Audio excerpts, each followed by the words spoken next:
Cool. Well, welcome. My name is King K.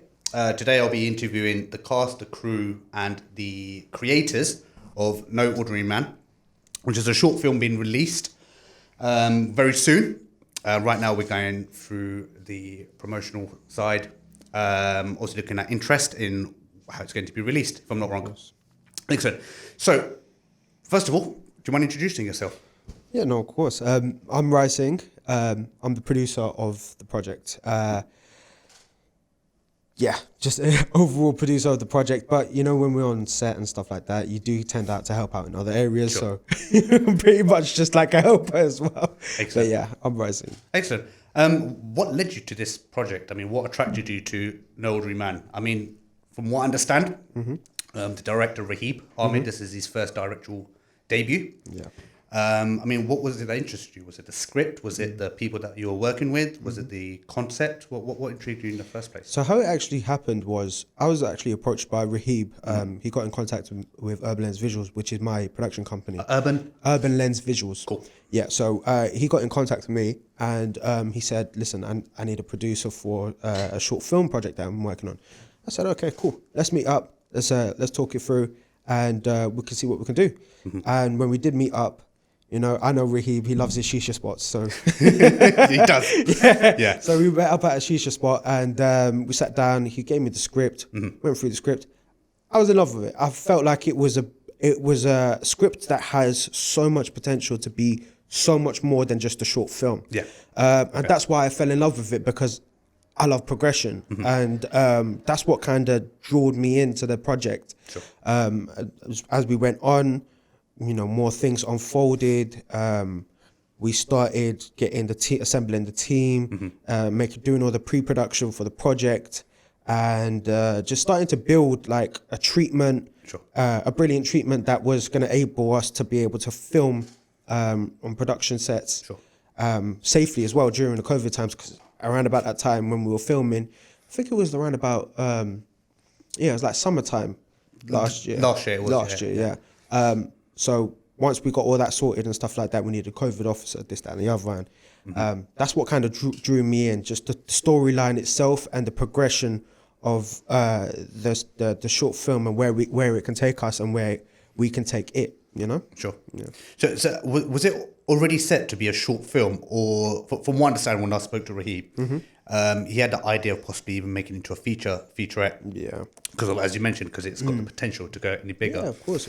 Have you done anything like this before, where a project's really intrigued you, where you think it could be bigger than what is initially conceptualized as? I mean, I've worked on projects before where there definitely has been potential, but it's because I've been doing it through business. It all depends on the client, right? You see? Right, so absolutely. Their development, their progression depends on them, whether they're going to want to have another music video shoot or like, I don't know, build up on a series or anything like that. So I can't say that I've actually worked on a project that has had potential like this before. Cool. But when I did read the project and read the script and stuff like that, I saw the future. Sure. And I saw that this can get taken to a major platform and be developed, you know? Yeah, excellent. Yeah. So as I mentioned earlier, this is Rahib's first directorial debut. Was there any challenges, or was there anything, what are the benefits or disadvantages of working with a new director that's kind of not fresh on the scene, but releasing something so as his first project? Was that a bit daunting for you to work with someone like that? Or was it kind of exciting having someone from a new angle with the fresh approach to a short film? What was your take on that? I mean, to have that opportunity to be able to work with a new director is always exciting. Sure. Because you don't know how the director is going to respond to yourself as a producer. Absolutely, yeah. And you have to have a good dynamic between each other to be able to formulate a great project. I felt like as Rahib was a new director, it was kind of easier for me to be able to direct him into like a way to how to set up the project. Sure. You know, just going back and forth. We had loads of meetings before in the pre-production stage as well. You know, I made sure I got my paperwork done with Rahib, so you know he was clued up on that as well. And it even got to a point where, like, even up until now, working with Rahib, he's he's been able to co-produce with me. Excellent, yeah, sure. And, you know, helping me out when I need help and stuff like that. Mainly on like the communication side with the team, etc., etc. But I feel like there wasn't that much difficulty working with a new director. Sure. Because we had already built like a relationship up before. Yeah, and the structure before. We already kind of knew where we were going with the project and how we were going to execute it. And the project, yeah. Excellent. What's the future for you? I mean, you've got your own company. You've done a short film. Is this your first short film? No. So I've done about 4 short films before. Oh, wow. Okay. Some of them were in university, some of them were outside of university. For the future, for me, really and truly, I want to continue with the film industry. I've done loads and loads of music videos before, and I really do love those projects because they're really fun. Yeah, I bet. And I would like to do some more music videos, but I feel like doing the short films, I kind of want to get into series as well. Okay. Yeah, cool. And I'd love the opportunity to be able to develop No Ordinary Man into a series rather than a feature. Okay. I know that Reeves pushing for a feature, right? But because I can see this being, I don't know, on Netflix or on Amazon Prime or one of these things, you know what I mean? I feel like it would be better expanded. Yeah, sure. Over a period of time in a series. Do you know what I mean? Even if it's like 40-minute episodes and stuff like that. That's how I feel I want to approach it. So definitely want to move more onto TV programs on like streaming platforms.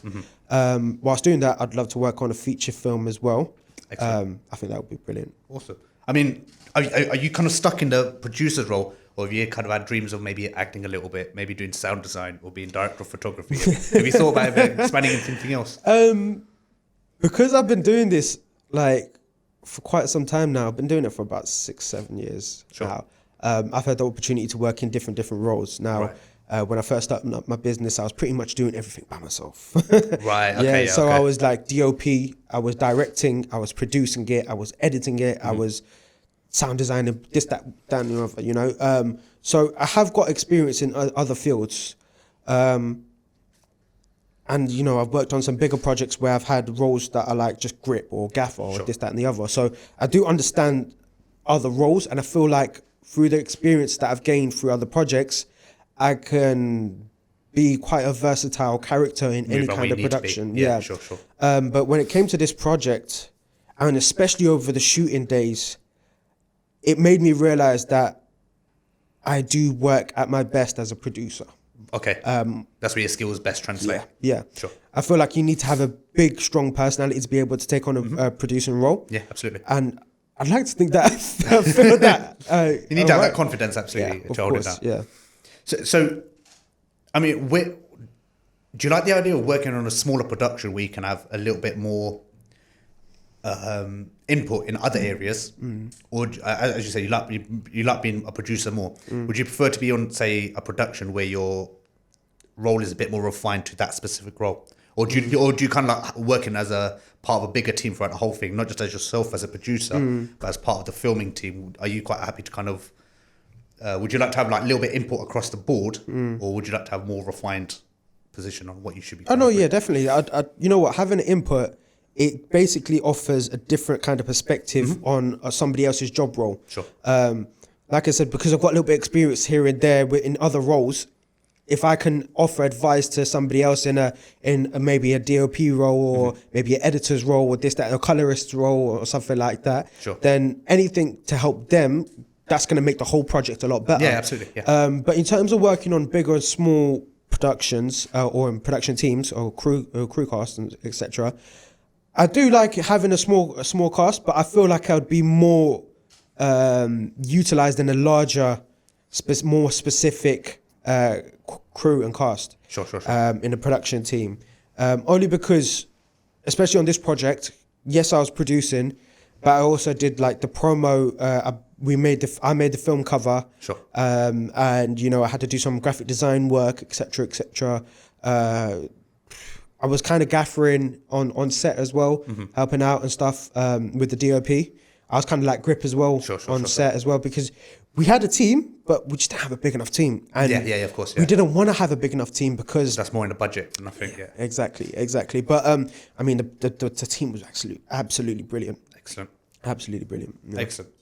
A lot of people that might be watching or listening, there has been like, I've done film study myself. I've been a fan of film.